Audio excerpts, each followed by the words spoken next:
सबसे बढ़िया चीज़ दी और काबिल ने नफ्स के हाथों हार कर बेकार और निकृष्ट चीज़ें पेश कीं। फिर क्या हुआ?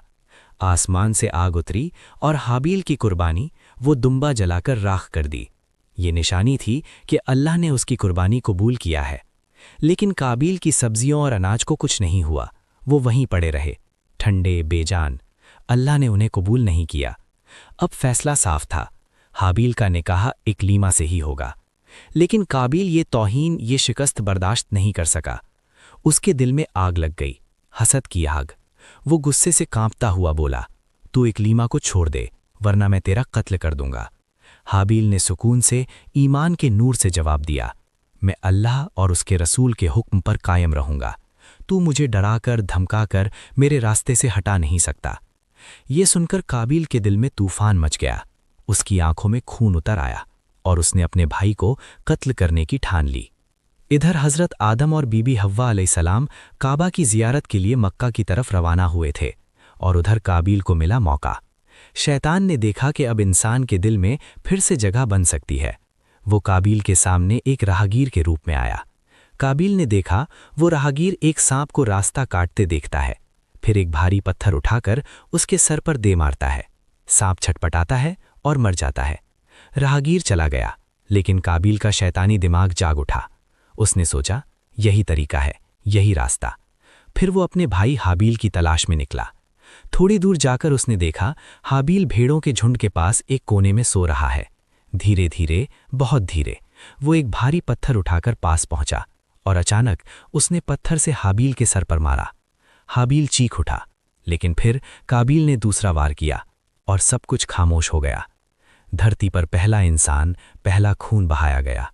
हाबील अब इस दुनिया में नहीं था। काबिल के हाथ कांप रहे थे, दिल रो रहा था, लेकिन देर हो चुकी थी। अब एक नया सवाल, अब मैं क्या करूं? उसके जिस्म का क्या होगा? अगर लाश यूं ही पड़ी रही तो बाकी भाई सब जान जाएंगे। वो परेशान हो गया, रोने लगा। इतने में उसने देखा दो कव्वे आपस में लड़ रहे हैं। एक कव्वा दूसरे को मार डालता है, फिर अपनी चोंच और पंजों से जमीन खोदकर गड्ढा बनाता है और मरे हुए कव्वे को उसमें डालकर मिट्टी से ढक देता है। काबिल के मुंह से निकला, हाय अफसोस, मैं तो इस कव्वे से भी सीख ना सका। और उसने उसी तरह अपने भाई हाबील की लाश को दफना दिया, बिना जनाजे के दफन कर दिया। वो दिन था जब इंसान ने पहली बार इंसान का खून बहाया और पहली बार मिट्टी ने किसी इंसान को अपने अंदर छिपाया। कई तफसीरों में कहा गया है कि वे दो कव्वे फरिश्ते थे। अल्लाह ने उन्हीं के जरिए इंसान को सिखाया इंसान को कैसे दफन करना चाहिए, क्योंकि तब तक इस दुनिया में मौत का कोई नमूना नहीं था, ना कोई दफन की रीत। इस घटना से लोगों को मौत और दफन का पहला सबक मिला। काबिल ने समझा कि अब रास्ता साफ है, वो इकलीमा से विवाह कर लेगा। पर जैसे ही वो खुशी में बढ़ा, तभी अल्लाह के हुक्म से उसकी टांग जमीन में फंस गई। वो खुद को खींच नहीं पाया। वो बार बार अल्लाह का जिक्र करता रहा और दया मांगा।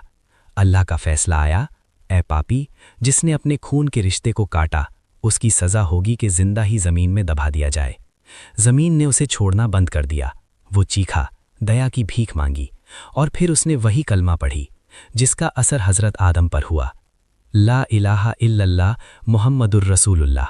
उसके प्यासे लबों से वो कलमा निकलते ही अल्लाह ने फरमाया, ज़मीन उसे छोड़ दे, और ज़मीन ने उसे छोड़ दिया।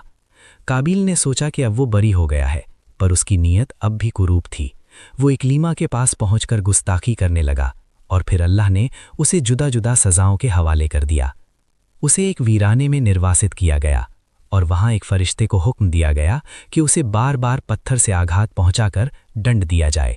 चोट लगेगी, फिर ठीक होगी, फिर से चोट लगेगी और ये सज़ा कयामत तक जारी रहेगी। काबिल पत्थर के जोरदार वार से तड़प उठा। आसमान को चीरती हुई उसकी दर्दनाक चीख निकली और वो बेहोश होकर जमीन पर गिर पड़ा। जब होश आया तो उसे दूसरी बार फिर मारा गया। उधर हज़रत आदम अलैहिस्सलाम हज अदा करके जब वतन लौटे तो देखा हाबील कहीं नजर नहीं आ रहा है। आदम और हवा दोनों बेचैन हो उठे, क्योंकि हाबील उनका सबसे प्यारा बेटा था। हाबील नेक था, सच्चा था, बहादुर था और अपने माँ बाप की हर बात का आदर करता था। इसलिए जब वो न मिला तो दोनों का दिल टूट गया। लेकिन काबिल की बात किसी के जहन में आई भी नहीं, क्योंकि उसका चाल चलन ही बुरा था। वो न इबादत करता था, न किसी की इज्जत। माँ बाप भी उससे हमेशा दूर ही रहते थे। हज़रत आदम अलैहिस्सलाम और हवा अपने प्यारे बेटे हाबील की तलाश में दीवाने हो गए, धरती के कोने कोने में ढूंढने लगे। एक दिन जिब्राइल अलैहिस्सलाम ने उनकी रोती सूरत देखकर अब और सब्र न किया। उन्होंने कहा, ए आदम, आपका प्यारा बेटा हाबील को आपके नाफरमान बेटे काबिल ने कत्ल कर डाला है और बिना जनाजे के अमुक जगह पर दफन कर दिया है। ये सुनकर हज़रत आदम अलैहिस्सलाम कांप उठे, रोते हुए बोले, ए जिब्राइल, मुझे मेरे बेटे की कब्र दिखा दो। जिब्राइल अलैहिस्सलाम उन्हें लेकर हाबील की कब्र तक पहुंचे। कहा, यही है हाबील की कब्र।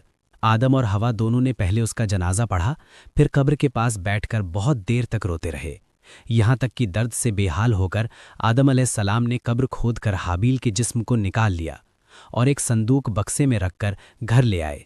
हर रोज़ 8-10 बार वो बक्सा खोलकर हाबील के चेहरे को देखते, आंसू बहाते, दिल तड़पता, आंखें नम हो जाती। आखिर एक दिन जिब्राइल अलैहिस्सलाम फिर आए और बोले, ए आदम, लाश को इस तरह घर में रखना अल्लाह ताला के कानून के खिलाफ है। अल्लाह की रज़ा के लिए इसे दफन कर दो।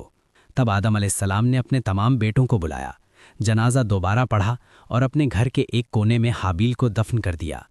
फिर कुछ वक्त बाद अल्लाह ने उन्हें एक और बेटा अता फरमाया, हज़रत शीश अलैहिस्सलाम। वो आदम की औलाद में सबसे नेक और सच्चे इंसान थे।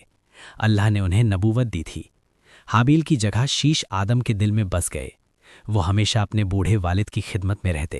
एक दिन हज़रत आदम अलैहिस्सलाम ने अपने तमाम बेटों से कहा, मेरे लिए कुछ फल लाओ। सब चले गए, मगर शीश वहीं ठहर गए। आदम ने पूछा, ए शीश, तुम फल लाने क्यों नहीं गए? शीश ने सर झुकाकर कहा, अब्बा जान, आपने तो जन्नत के मीठे फलों का जायका चखा है। ये दुनिया के बेस्वाद फल मैं आपके सामने कैसे पेश करूं?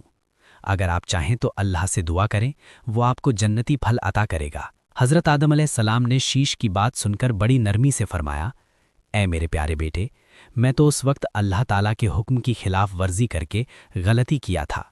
मैंने गंदुम खाने की वजह से इस दुनिया में उतार दिया गया। अब दोबारा किसी खाने की चीज़ के लिए कुछ मांगना मुझे बहुत शर्म आती है। फिर फरमाया, इससे बेहतर ये है कि तू, ए मेरे मासूम बेटे, तू ही अल्लाह के दरबार में दुआ कर, क्योंकि तू पाक है, बेगुनाह है, तेरी दुआ ज़रूर कबूल होगी। तब हज़रत शीश अलैहिस्सलाम ने सर झुकाकर नम्र दिल से अल्लाह ताला के दरबार में हाथ उठाए और अर्ज़ किया, ए मेरे रब, अपने नबी आदम के लिए कुछ फल भेज दे। अल्लाह ताला ने शीश अलैहिस्सलाम की दुआ कबूल किया और जन्नत से बहुत सारा फल एक हूर को देकर शीश अलैहिस्सलाम के पास रवाना कर दी। वो हूर आई, नूरानी चेहरे के साथ बोली, ए शीश अलैहिस्सलाम, अल्लाह ताला ने मुझे और ये तमाम फल आपके लिए भेजे हैं। शीश अलैहिस्सलाम ने सब फल लेकर अपने अब्बा हज़रत आदम अलैहिस्सलाम के सामने पेश किए। आदम अलैहिस्सलाम ने जन्नती फल खाए, उनके चेहरे पर सुकून और शुक्र का नूर छा गया। फिर उन्होंने शीश अलैहिस्सलाम का निकाह उसी जन्नती हूर से कर दिया और हूर से फरमाया, ए मेरी बेटी, अब तुम वापस जन्नत में चली जाओ, क्योंकि ये ज़मीन तुम्हारे काबिल नहीं। एक दिन जन्नत में ही तुम्हारी मुलाकात शीश से होगी, दुनिया में नहीं। हूर ने आदम से सलाम किया, अस्सलामु अलैकुम या नबी, और नूर की तरह गायब हो गईं। हज़रत आदम अलैहिस्सलाम करीब 1200 साल तक जिंदा रहे। इस दौरान उनके 350 से ज़्यादा औलादें हुईं। उन्होंने तमाम बेटों बेटियों को दुनिया और आखिरत दोनों की तालीम दी। सिर्फ काबिल ही था जो राह से भटक गया, बाकी सब ईमान वाले थे। जिंदगी के आखिरी दिनों में आदम अलैहिस्सलाम ने आराम और सुकून के साथ वक्त गुजारा। थोड़े ही दिनों की बीमारी के बाद वो इस दुनिया से हमेशा हमेश के लिए अलविदा कहा। इन्ना लिल्लाही व इन्ना इलैहि राजिऊन। दोस्तों, अगर आपको ये बयान पसंद आया हो तो हमारे वीडियो को लाइक, शेयर और चैनल को सब्सक्राइब करना ना भूलें।